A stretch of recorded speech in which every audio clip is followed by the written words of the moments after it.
আমি ভাষাৰ কাৰণে যুঁজিবলগীয়া হৈছে, ভাষা আন্দোলনত বিদেশী যাব লাগে বুলি আমি যুঁজিবলগীয়া হৈছে, 855 জন শ্বহীদ হৈছে। কাণ এমালো বুলি যুঁজিবলগীয়া হৈছে, হাজাৰ হাজাৰ ল'ৰা পংগু হ'ল, 5টাকৈ ল'ৰা শ্বহীদ হ'ল। কিন্তু এই যুঁজখন চলি থাকিব নি? কথাটো হৈছে এই যুঁজখন সেই দিনালৈকে শেষ নহয় যোনদিনালৈকে আমাৰ ইয়াৰ খিলঞ্জীয়া মানুহে স্বাভিমানেৰে জীয়াই থাকিবলৈ নিশিকে। স্বাভিমানেৰে জীয়াই থাকিবলৈ শিকিব লাগিব আৰু স্পষ্টকৈ কথাবিলাক ক'বলৈ শিকিব লাগিব। আৰু এনেকুৱা নেতৃত্বৰ হাতত কেতিয়াও আন্দোলন কৰিব নালাগে যি জনসাধাৰণক উচতাই জোল খায়। 5টাকৈ ল'ৰা শ্বহীদ হোৱাৰ পিছত নাচ গানৰ নাটক কৰি কোনোবাই ৰাজনৈতিক দল খুলিলে, কোনোবা MLA হ'ল, কোনোবা মন্ত্ৰী হ'ল। এনেকুৱা ধৰণৰ আন্দোলনো হ'ব নালাগে আৰু এনেকুৱা ধৰণৰ আন্দোলনকাৰী নেতাক আপোনালোকে প্ৰশ্ৰয় দিব নালাগে। এইটো অসমৰ জনগণৰ ডাঙৰ ভুল। আমি এনেকুৱা ধৰণৰ আন্দোলনক প্ৰশ্ৰয় দিব নালাগে। এতিয়ালৈকে চব প্ৰফুল্ল মহন্তৰ পৰা সৰ্বানন্দ সোণোৱাললৈকে সকলোৱে জাতিক গাদ্দাৰী কৰিছে।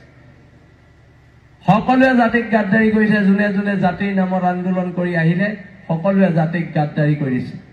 আৰু গাদ্দাৰী কৰাৰ ফলস্বৰূপে জাতিটো কোঙা হৈছে। জাতিটো কোঙা হৈছে।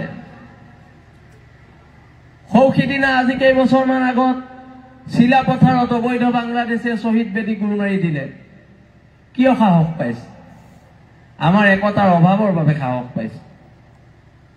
সৌসিদিনা শিৱসাগৰত মাৰোৱাৰী সম্প্ৰদায়ৰ কেইজনমান মানুহে জিমি দাস বুলি এজনী খিলঞ্জীয়া ছোৱালীক শিৱসাগৰ নগৰৰ মাজ মজিয়াত শাৰীৰিকভাৱে অপদস্থ কৰিছে, মাৰপিট কৰিছে, হত্যাৰ প্ৰচেষ্টা চলাইছে। জাতীয়তাবাদ ক'ত থাকিলে? কিন্তু যেতিয়া আমি চৰকাৰক ক'লো আমি আৰু মাৰ খাই জীয়াই নাথাকো, এওঁলোকৰ সম্প্ৰদায়ে ক্ষমা খুজিব লাগিব আৰু ক্ষমা খোজাই দিয়া হ'ল। সেইটো হৈছে জাতীয়তাবাদ। জাতীয়তাবাদ এনেকে চলিব। জাতীয়তাবাদ কি? এবাৰ এজন বহিৰাগত মানুহে যোৰহাটৰ মাজ মজিয়াত এগৰাকী খিলঞ্জীয়া মানুহৰ দোকান এখন কব্জা কৰি থৈ দিলে। তেওঁ নিদিয়ে, তেওঁ গিৰিয়েক ঢুকাৰ পিছত নিদিয়ে। তাৰ পৰা আমি বীৰ লাচিত সেনাই ক'লো যে তোমালোকে এই দোকানখন খালী কৰি দিব লাগিব। তেতিয়া মানুহজন ৰাতি 9টামান বজাত আমাৰ কাৰ্যালয়লৈ আহি ক'লে যে 30 লাখ টকা দিছো আপোনালোকক, আপোনালোকে দোকানখন খালী নকৰিব। আমি ক'লো 30 লাখ নহয়, 30 কোটি দিলেও নহ'ব, তোৰ দোকান কাইলৈ খালী হ'ব। সেইটো হৈছে জাতীয়তাবাদ। দোকানত সোমাই দোকান খালী কৰি দিয়া হ'ল। মাজতে লকডাউনৰ গইনা লৈ 3000 অসমীয়া খিলঞ্জীয়া ল'ৰা ছোৱালীক চাকৰিৰ পৰা উলিয়াই দিয়া হ'ল। তেতিয়া বাঘজানত জুই লাগিছিল। আমি বাঘজানৰ দুখৰ সমভাগী হ'বলৈ বাঘজান আহিছিলো। মোৰ লগত আমাৰ সতীৰ্থ হৰ গগৈ আহিছিলে। তাৰপিছত ৱেষ্ট বেংগলৰ পৰা এজন মানুহে খুব দামী গাড়ী এখন লৈ আহিলে। দামী গাড়ী এখন লৈ আহি আমাৰ লগত ফোনত যোগাযোগ কৰি পেলাই দুলীয়াজানত আমাক লগ কৰোঁ বুলি ক'লে। তেতিয়া যিহেতু হোটেলবিলাক বন্ধ, হোটেলবোৰ বন্ধ আছিলে লকডাউনৰ বাবে, হৰ কুমাৰ গগৈ গাড়ীখন সৰু আছিলে। তেতিয়া আমি ক'লো যে যি আলোচনা হয় আপোনাৰ গাড়ীতে হ'ব লাগিব, বেলেগতো জেগা নাই। যেতিয়া আলোচনা হ'ল তেওঁলোকে আমাক লগে লগে ক'লে আপোনালোকে সংগঠন কেনেকৈ চলায়। তেতিয়া আমি সুধিলো মানে আপুনি আমাক পইচা দিব লাগিছে। তেতিয়া তেওঁ ক'লে যে আপুনি 5 লাখ টকা লওক আৰু এই বিষয়টোত আপোনালোক নুসুমাব। তেতিয়া লগে লগে গাড়ীৰ ভিতৰত কোৱা হ'ল এতিয়াই যদি লেপটপ খুলি 3000 অসমীয়া ল'ৰা ছোৱালীক চাকৰি নিদিয় তই গৈ ৱেষ্ট বেংগল নেপাবিগে। সেইটো বীৰ লাচিত সেনা ৱৰ্ড। লগে লগে লেপটপ খুলি 3000 অসমীয়া ল'ৰাক চাকৰি দিছে। সেইটো হৈছে জাতীয়তাবাদ। কোৰ্টৰ আগত বহি ধৰ্ণা দি কৰা জাতীয়তাবাদে অন্তত অসমীয়া জাতিক শোভা নেপায়।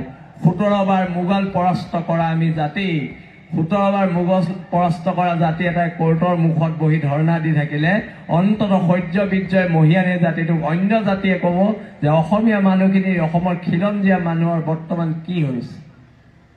প্ৰশ্নবোৰ তাত সেইকাৰণে আমি কৈছো সংগ্ৰাম ৰাজপথত সংগ্ৰাম এইটো কাৰণে ৰাজপথৰ সংগ্ৰামে উত্তৰ দিব, ত্যাগে উত্তৰ দিব, তেজে উত্তৰ দিব, ঘামে উত্তৰ দিব। নাটকবাজিয়ে উত্তৰ নিদিয়ে। ত্যাগ, তেজ আৰু ঘামে উত্তৰ দিব। পুলিচৰ লাঠিৰ কোবে উত্তৰ দিব, পুলিচৰ গুলিয়ে উত্তৰ দিব। কিন্তু কোনো খিলঞ্জীয়া মানুহে নিজৰ অধিকাৰৰ ক্ষেত্ৰত মাত মাতিব যাওঁতে কোনো কাৰণত কোনো ধৰণৰ আপোচ কৰিব নালাগে। সেইকাৰণে আমি কওঁ যে হ'ব পাৰো আমি দুখীয়া, আমি কাৰো গোলাম নহয়। আঠুকাৰী অধিকাৰ খোজা বীৰ লাচিত সেনাৰ সৈনিকৰ নিয়ম নহয়, নিয়ম নহয় আৰু নিয়ম নহয়। আজি গৰ্বৰে ক'ব পাৰো 2016 বিজেপি চৰকাৰ অহাৰ পিছৰ পৰা যদি দেশ জাতিৰ কাৰণে খিলঞ্জীয়া মানুহৰ এখন সৰু ঘুমটিৰ কাৰণেও জেল খাবলগীয়া হৈছে, সেই সৈনিকসকল হৈছে বীৰ লাচিত সেনা নামৰ এটা মহান শক্তিৰ সৈনিক। সেই সৈনিক বীৰ লাচিত সেনাৰ সৈনিক হয় আৰু বীৰ লাচিত সেনাৰ সৈনিকে কেতিয়াও আপোচ নকৰে আৰু নকৰে, কোনো কাৰণতে কৰা নহব। আৰু দীঘলীয়া সংগ্ৰামৰ কাৰণে খিলঞ্জীয়া মানুহ সাজু থাকক। আমি যে সংগ্ৰামখন কৰি আছো কাৰ কাৰণে? ইয়াত বহি থকা কণ ল'ৰা ছোৱালীবোৰৰ কাৰণে। কাইলৈ যাতে তিনচুকীয়া টাউনত এওঁলোকে মুক্ত মনে খোজকাঢ়িব পাৰে, কাইলৈ যাতে গুইজানত এওঁলোকে মুক্ত মনে ৰাতি 12টা বজাত খোজকাঢ়িব পাৰে। ৰাতি 12টা বজাত যদি গুইজানৰ ছোৱালী এজনীৰ কিবা বিপদো হয়, তাই যদি ঘৰৰ পৰা ওলাই যাবলগীয়া হয়, অন্তত মাক আৰু দেউতাকে এটা কথা ছোৱালীজনীক আশ্বস্ত দি ক'ব পাৰিব, যা তহঁতৰ ৰাস্তাত একো নহয়, বীৰ লাচিত সেনাৰ দাদাগীতা আছে, তহঁতক কোনোবাই কিবা ৰঙা চকু দেখুৱালে ৰঙা চকু কাঢ়ি অনা হ'ব। এই ধৰণৰ বিপ্লৱ হ'ব। আমি আপোনালোকৰ সাহস হ'ব বিচাৰো, আমি খিলঞ্জীয়া মানুহৰ সাহস হৈ জীয়াই থাকিব বিচাৰো। আৰু বহুতো বক্তা আছে, মই বেছি নকওঁ, আমনিও পাইছে চাগে। আৰু অনাগত দিনত এখন ঐক্যবদ্ধ সংগ্ৰাম হ'ব। আৰু এই সংগ্ৰাম ঢোলটো বচোৱাৰ সংগ্ৰাম, এই সংগ্ৰাম পেপাটো বচোৱাৰ সংগ্ৰাম, এই সংগ্ৰাম আমাৰ মৈদামগীতা বচোৱাৰ সংগ্ৰাম, এই সংগ্ৰাম আমাৰ বিহু বচোৱাৰ সংগ্ৰাম, এই সংগ্ৰাম আমাৰ হেংদাং বচোৱাৰ সংগ্ৰাম। এই সংগ্ৰাম যিদৰে ব্ৰহ্মপুত্ৰ নদীৰ গতিক কোনেও ৰুদ্ধ কৰিব নোৱাৰে, বীৰ লাচিত সেনাৰ এই গতিকো কোনো চৰকাৰে ৰুদ্ধ কৰিব নোৱাৰে। ইয়াকে কৈ মোৰ চমু বক্তব্য সামৰণি মাৰিলো। ধন্যবাদ। জয় আই অসম।